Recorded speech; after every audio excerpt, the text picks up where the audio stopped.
Sabi nila, sa tuwing pinapatawad mo raw yung taong paulit-ulit kang sinasaktan, mas lalo daw siyang mawawala ng respeto sa relasyon ninyo.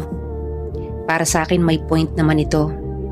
Kasi pansin mo naman siguro na sa tuwing pinapatawad mo yung tao, imbes na magbago, inuulit-ulit niya pa rin yung mga bagay na ikakasakit mo or dahilan para mag-away kayo.